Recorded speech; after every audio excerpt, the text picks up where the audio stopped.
Nesse seminário, iremos falar sobre os aspectos gerais do Tratado Internacional. Os tratados internacionais são acordos formais celebrados entre pessoas jurídicas de direito internacional público, ou seja, estados e organizações internacionais, que têm como objetivo estabelecer efeitos jurídicos. Lembrando que é importante citar que os tratados internacionais são uma fonte do direito internacional público. Quanto à sua classificação, trouxe as mais importantes que advêm da doutrina. A primeira seria a classificação quanto à matéria.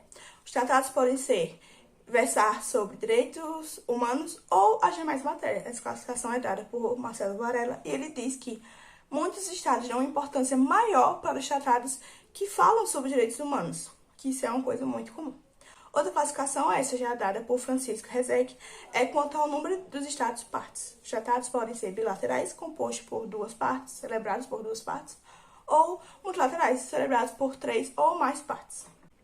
Já a classificação quanto à imperatividade da norma, ela é dada por Acioli, Silva e Casella, e diz que os tratados podem ser direito dispositivo, que são aqueles que as suas normas podem ser derrogadas por tratado posterior. Já os tratados de direito cogente seriam os tratados que as normas não podem ser derrogadas. As modificações dessas normas só podem ser por meio de norma de direito internacional geral da mesma natureza, e isso ocorre porque essas normas que estão nesses tratados são imperativas de direito internacional geral.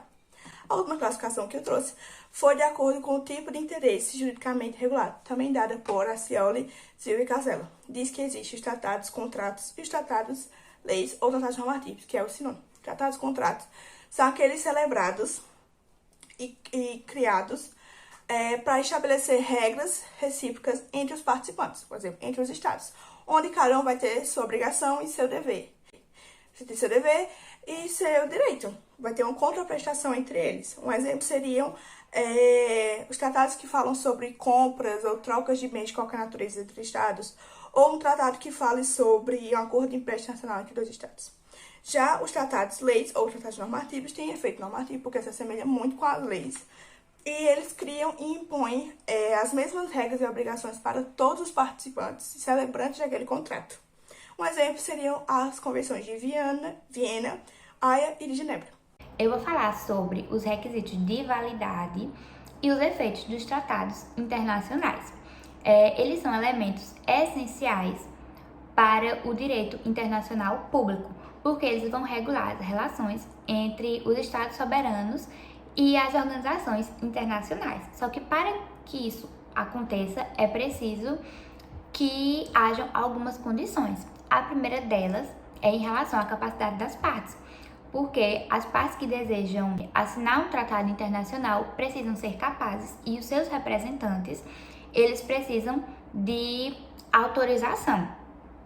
Em relação ao consentimento, é preciso que ele seja voluntário e ocorre para que nenhum estado interfira ou pratique a coerção contra o outro estado, ou seja, para que não haja nenhum tipo de interferência na assinatura daquele tratado.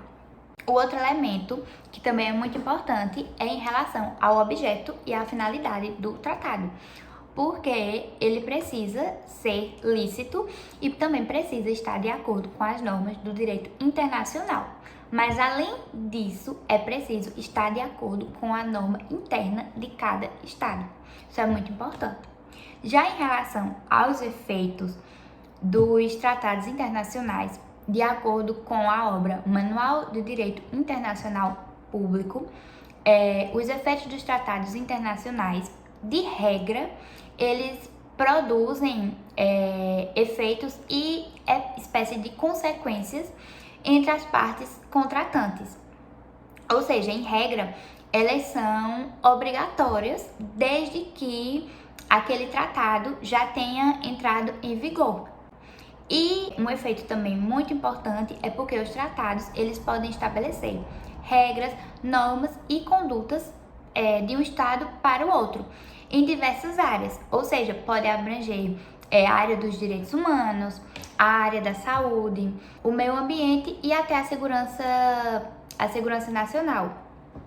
Quanto à formalidade e incorporação dos tratados, ficou convencionado na Convenção de Viena de 1969 como se daria todos esses passo a passo da formalidade dos tratados, a começar pela formação do texto e a assinatura, que é presidida pelo chefe do Poder Executivo, aqui no caso do Brasil, o Presidente da República, onde ele participa de todas as tratativas do texto do tratado e dá a primeira assinatura. Essa primeira assinatura ela não vincula o país ao tratado ainda, mas ela permite que o país passe para a segunda fase do tratado, que é a aprovação pela Casa Legislativa.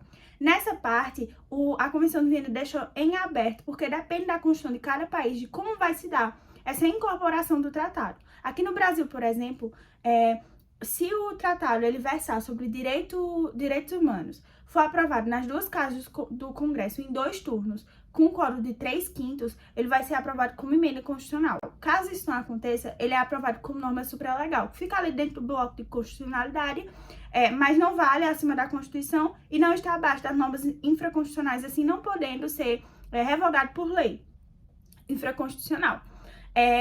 Antes da emenda de 45, os tratados que eram aprovados eram entendidos como leis ordinárias. Após a emenda de 45, ficou essa ou norma supralegal ou emenda constitucional. Também é importante pontuar que o STF entende que o Brasil adota um dualismo na parte da incorporação dos tratados.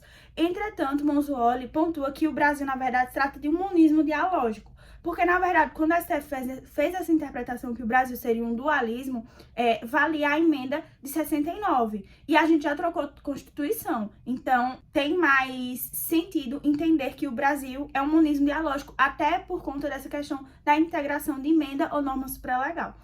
Após a aprovação da Casa Legislativa, o tratado é ratificado e aí acontece a segunda assinatura que realmente vincula o país ao tratado internacional e depois vem a promulgação e a publicação, que nada mais é do que o registro aí nas organizações internacionais para dar maior publicidade de que o acordo de que o tratado realmente foi aderido por aquele país. No que se refere à nulidade ou vícios do consentimento, conforme descreve Monzuoli, tendo em vista que a Convenção de Viena, ao tratar da nulidade do tratamento propriamente dita, versa sobre os casos de coação a um Estado pela ameaça e a de um tratado em conflito com a norma de direito internacional. Segundo Monzuoli, a Convenção divide os vícios em os que podem influir no consentimento do Estado em obrigar-se pelo tratado, que esses ainda são subdivididos em anuláveis e nulo, e o outro é os casos de nulidade propriamente dita do tratado. A anulabilidade, que é a primeira subdivisão do consentimento do Estado em obrigar-se pelo tratado, pode dar-se por erro, dolo, corrupção do representante do Estado ou quando o governo consente com um tratado sem observar um direito interno.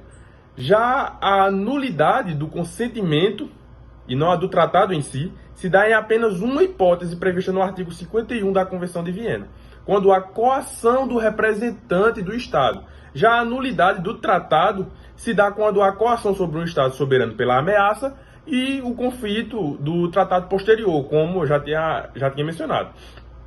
Já no que diz respeito à extinção dos tratados, é importante dizer também que, eventualmente, os tratados eles podem ser suspensos em relação aos seus efeitos entre as partes.